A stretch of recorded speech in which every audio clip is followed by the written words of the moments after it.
guys, what's going on? It is Ash here coming at you today with a video concentrating on how to 2-star a Town Hall 11 as a Town Hall 9. Now, this might not seem super valuable at first glance, but think about it. In wars, it's relatively easy, to 3-star at Town Hall 9, so oftentimes, if you can get your Town Hall 9 attacks in early enough in clan wars, you'll actually free up a bunch of attacks for Town Hall 9s to use against Town Hall 11s with anti-3-star bases, and then what you can do is have more 3-star attempts by Town Hall 10s and 11s henceforth. By the way, guys, at the end of this video, stay tuned. I do have some thoughts on Jake calling it quits, and I'll share that after this video or towards the end of this video. So this is the army we're going to be using here, guys. 16 baby dragons, some Valkyries, really whatever in the clan castle. I have a mix of miners and bowlers. I prefer all bowlers, but it doesn't really matter. I have 4 bowlers and a miner and an archer or 2. So what we're going to do here is look at my bases. I'm just going to keep throwing up Town Hall 11s on my main account, friendly challenges, and then we'll just basically do this strategy, and I'll show you against 3 different bases. Just make sure you space the dragons out, the baby dragons out evenly. Make sure they're all enraged. You don't want to clump them up too much together, and you want to get a 360-degree circumference around this entire base with the baby dragons. So the idea here is to get as close to 50% as possible. It doesn't matter if air defenses are targeting the baby dragons. You'll see bases with air defenses more around the perimeter of the base than this one. This is actually a really easy base. Now, obviously, when you're using this strategy, it does require you to look for bases where the Town Hall actually exposed. So this is actually really useful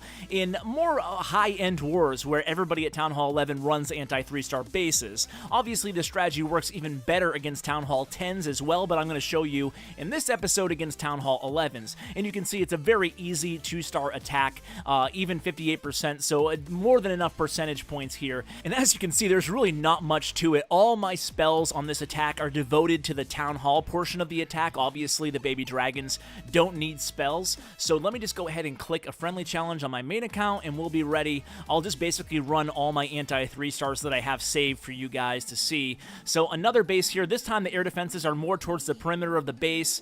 It's going to be very easy though, because all my Town Halls are kind of exposed towards the perimeter, because at Town Hall 11 and anti-3-star bases, well, really at any Town Hall, the Town Hall is basically just a great hit point buffer for the Queen or more critical defensive units. So here I actually did a bad job. I clumped up some baby dragons up there in the north, and I should have used a baby dragon or 2 towards the southwest.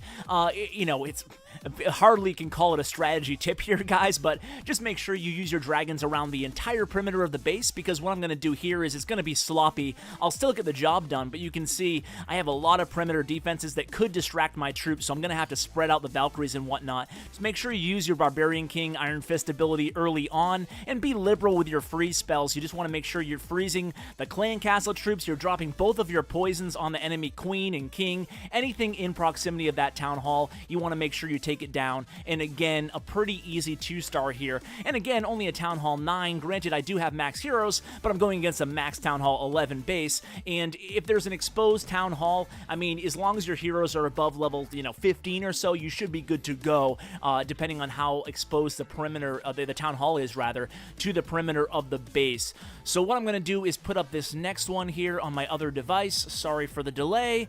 And this next base is going to have a Town Hall that's a little bit towards the center. So, I mean, I shouldn't say towards the center, but a little bit less exposed than the other Town Halls. And you'll see how I use the jump spell again to access this Town Hall, and I should be good to go. So I'm going to spread out all my baby dragons this time around the entire perimeter of the base, making sure I don't leave any units to distract my my kill squad, if you want to call it that. It's kind of a pathetic skill squad, but you know the gist. So basically, I'm just going to go ahead and drop my heroes now, starting with the Barbarian King. We'll let him clear out a couple of these structures before we drop our Valkyries, and then we'll let the clan castle down. Now, if you have bowlers in the clan castle, well, no matter what you have in the clan castle here, I use my rage spell almost immediately on these troops as soon as they get close to that wall or the Town Hall.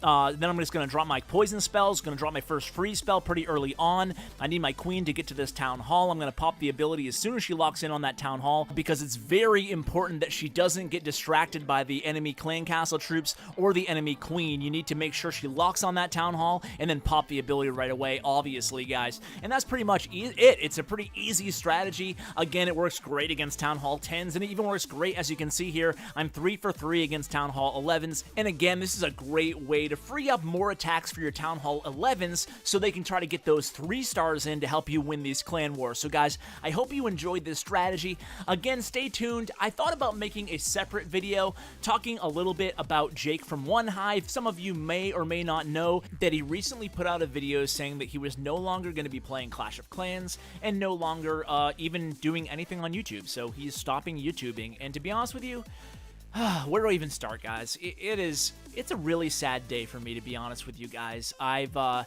lot of you might know or may not know that my tenor has changed a little bit on social media and Twitter. I put up this poll yesterday, and you know, behind the scenes, I'm not that happy with the direction of the game, and who am I as well? And just like Jake said, I'm only one person, so you know, I'm entitled to my opinion just as Jake is as well. But with that said, that I'm not happy with everything going on in the game, I do have to say that me personally, I really love the game, and I play a lot. I play a real lot, and I love more than anything my alliance mates, my clan mates, and all the people who I've been playing with for almost 4 years, and I don't plan on going anywhere.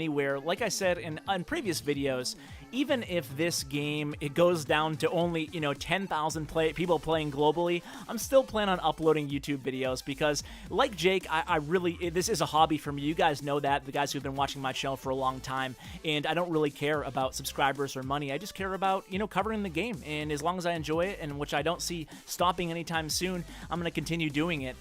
But that said, there is a lot that I want to see addressed in the community. So, and obviously, you guys, a majority of you guys don't feel like your voices are being heard by the community, and I think that's one of the big reasons that Jake stopped. I don't want to put words in his mouth, but, you know, behind the scenes stuff that I can't comment on because of NDA, I can't really get into, but I just know that Jake has always been such a strong voice for people who want more competitive elements added to the game, and he's never been afraid to be critical or to speak his mind, but at the same time, he always comes from a humble place, understanding who he is, and always wanting to improve the game.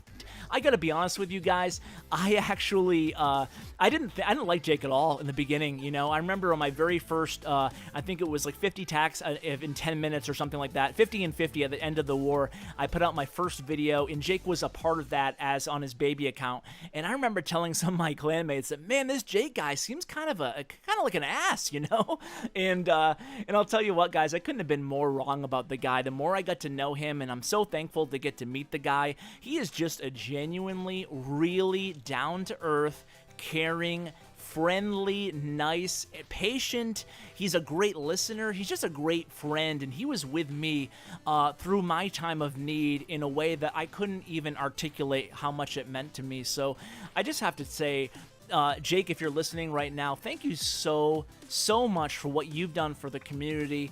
The words can't express. I know everything that you've been through, and I know everything that you've struggled with, and I know all the good things that you've done for the game, and I just want to thank you personally for that if you're listening. And whether you like him or you don't like him, I know that he's a polarizing voice, and just like me, when you share your opinions, some people don't like you, and that's totally acceptable. I think he understands that, and I certainly understand that, but I think he will be sorely missed in the community. No matter how you feel, having passionate YouTubers, passionate streamers, passionate forum people, passionate people on Reddit, I think that's so important for the game. And say what you want about Jake, but he was a passionate guy, and I really hope he'll be back in the game and back in YouTube in the coming months and in even year. Hopefully there is good news on the horizon from Clash of Clans, and until then, guys, I'll still be here with you.